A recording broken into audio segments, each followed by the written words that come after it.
everyone. I'm going to read Magic Treehouse, number 3, Mummies in the Morning. This is the front of the book. And the back of the book says, Jack and Annie don't need another mummy, but that's what they get when the Magic Treehouse whisks them back to ancient Egypt. They meet a long dead queen who needs their help. Will Jack and Annie be able to solve the puzzle, or will they end up as mummies themselves? Chapter 1, Meow. It's still here, said Jack. It looks empty, said Annie. Jack and his 7-year-old sister gazed up at a very tall oak tree. At the top of the tree was the treehouse. Late morning sunlight lit the woods. It was almost time for lunch. Shh, said Jack. What was that noise? What noise? I heard a noise, Jack said. He looked around. It sounded like someone coughing.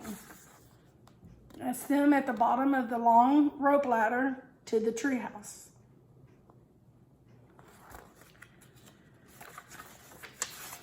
I didn't hear anything, said Annie. Come on, let's go up. She grabbed the rope ladder and started climbing. Jack tiptoed over to a clump of bushes. He pushed aside a small branch.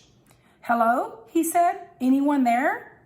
There was no answer. Jack, come on, Annie called down. The treehouse looks like the same as it did yesterday. Jack still felt that someone was nearby. Could it be the person who put all the books in the treehouse? Jack, called Annie. Jack gazed over the top of the bushes. Was the mysterious M person watching him now? Maybe M wanted the gold medallion back. The one Jack had found on their dinosaur adventure. Maybe M wanted the leather bookmark back. The one from the castle book. There was an M on the medallion and an M on the bookmark. But what did the M stand for? Tomorrow I'll bring everything back. Tomorrow I'll bring everything back, Jack said loudly. A breeze swept through the woods. The leaves rattled. Come on, called Annie. Jack went back to the big oak tree. He grabbed the rope ladder and climbed up. When he reached the top, he crawled through a hole in the wooden floor. He tossed down his backpack and pushed his glasses into place. Which book is it going to be today? Said Annie. She was looking at books scattered around the treehouse. Annie picked up the book about castles just yesterday. The castle book had taken Jack and Annie back to the time of knights.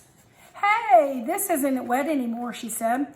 She handed the book to Jack. You're right, the book, said Jack, amazed. The book had gotten soaked in a castle moat, but today it looked fine.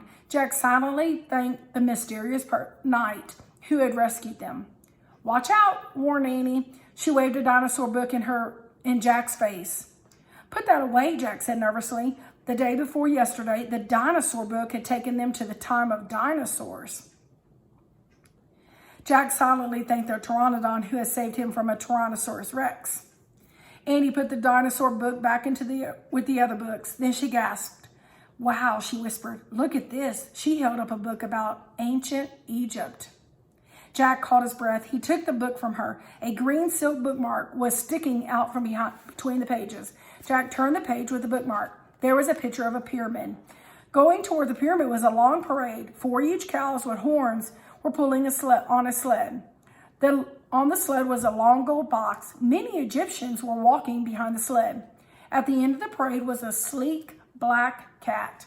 Let's go there, whispered Annie. Now. Wait, said Jack. He wanted to study the book a bit more. Pyramids, Jack said Annie. You love pyramids. It was true. Pyramids were high on Jack's list of favorite things after knights and dinosaurs, plant-eating dinosaurs, that is. He didn't have to worry about being eaten by a pyramid. Okay, he said, but hold the Pennsylvania book in case we want to come right back here. Annie found the book with a picture of their hometown in it, Frog Creek, Pennsylvania. Jack pointed to the pyramid picture in the Egypt book. He cleared his throat and said, I wish we could go to this place. Meow. What was that? Jack looked out the treehouse window. A black cat was sitting on a branch right outside the window. The cat was staring at Jack and Annie. It was the strangest cat Jack had ever seen. It was very sleek and dark with bright yellow eyes and a wide gold collar. It's the cat in the Egypt book, whispered Annie. The wind started to blow. The leaves began to shake. This is the cat perched up in the branch of the tree, and that's what they were talking about, the Egyptians marching.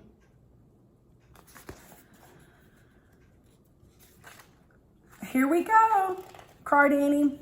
The wind whistled louder, the leaves shook harder. Jack closed his eyes as the treehouse started to spin. It spun faster and faster, then everything was still, absolutely still. Chapter 2, oh man, mummies. Meow. Jack and Annie looked out the window. The treehouse was perched on the top of the palm tree. The tree stood with about a dozen other palm trees. They were in a patch of green surrounded by a desert. Meow. Jack and Annie looked down. The black cat was sitting at the bottom of the tree. The cat's yellow eyes were staring up at Jack and Annie. Hi, shouted Annie. Shh, said Jack. Someone might hear you. In the middle of the desert, said Annie. The black cat stood up and began walking around the tree. Come back, Annie called. She leaned out the window to see where the cat was going. Oh, wow, she said. Look, Jack. Jack leaned forward and looked down. The cat was running away from the palm trees toward a giant pyramid in the desert. A parade was going toward the pyramid. It looked exactly like the parade in the Egypt book. Here's the pyramid they're talking about, and the parade is going toward that pyramid.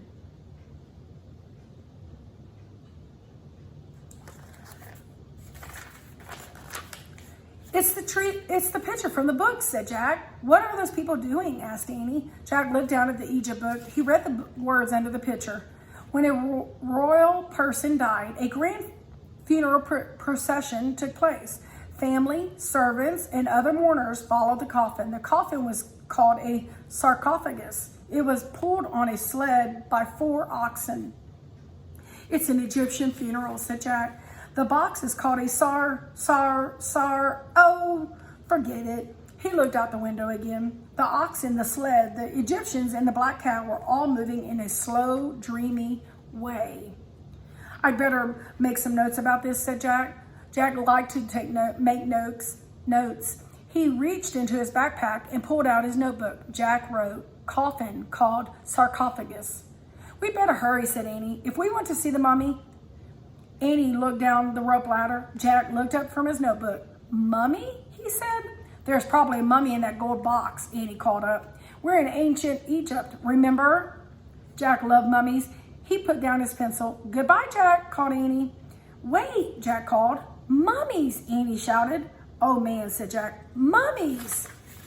Jack shoved his notebook and the Egypt book into his pack. Then he started down the ladder. When Jack got to the ground, he and Annie took off across the sand. As they ran, a strange thing happened. The closer they got to the parade, the harder it was to see it. Then suddenly it was gone. The strange parade had vanished. But the great stone pyramid was still there, towering above them. Panting, Jack looked around. What had happened? Where were the people, the oxen, the gold box, the cat? They're gone, said Annie. Where did they go? Said Jack. Maybe they were ghosts, said Annie. Don't be silly. There's no such thing as ghosts, said Jack. It must have been a mirage. A what? Mirage. It happens in the desert all the time, said Jack. It looks like something's there, but it just turns out the sunlight reflecting through heat.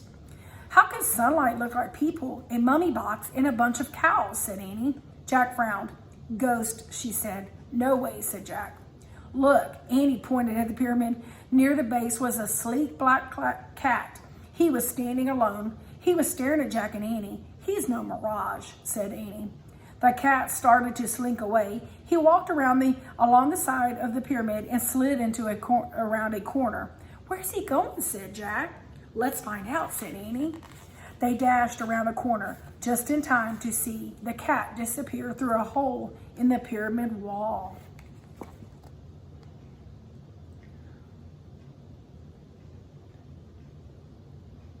And I'm going to go ahead and stop there. Tomorrow, chapter 3 will be, It's Alive.